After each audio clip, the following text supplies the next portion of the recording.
When you start your search for your short-term rental, your team is made up of likely you, your realtor, and your lender. And that team is working together to find and fund the deal. But once you've closed the deal, you found it, you funded it, now the team quickly shifts to the cleaner and the handyman, the cleaner and the contractor, right? And assuming you are watching this video because you know me, or working with me or someone on my team in one of the markets we service, um, chances are you're interested in self-managing, or you're going to pass management off to maybe me as I'm taking on a couple of clients each year, or another property management company if you're exploring that. But most likely you're going to try to self-manage your property, which is something I encourage people to try and do. And if it doesn't go well after 6 months to a year, maybe pass it off to me or another management company, right?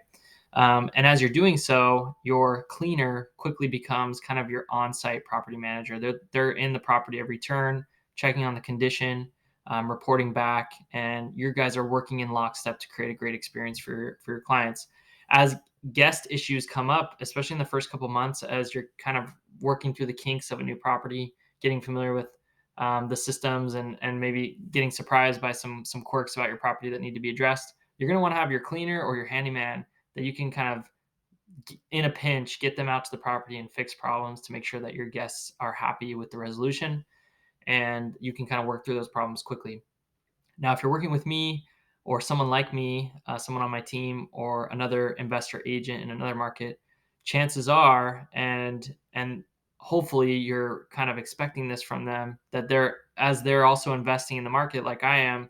I've got boots on the ground. I'm in the trenches with you. I've got the vendor list. I'm actively building those relationships and finding new vendors and pressure testing the quality of those vendors, and then sharing that vendor list out with my clients, right? So that's something you're going to get from me, as someone who also invests in the market that I sell. And hopefully you can expect that same quality of service from anyone that you work with in any vacation rental market. The last thing I'll say on this is, once you find good vendors, you really want to be thoughtful about taking care of those relationships. So take care of those people. You can't run this business without them. So once you find someone you trust, make sure you take their guidance and advice, and don't try to cheap out on them at their expense. It's okay if you want to hold off on a project with your contractor because it's not in the budget.